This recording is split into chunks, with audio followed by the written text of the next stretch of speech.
Hi, I'm Jay with Aquastar Distributors.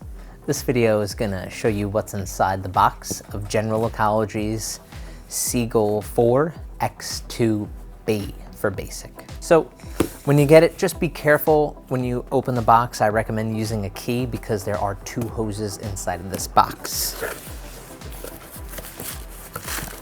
So the hoses are right on top.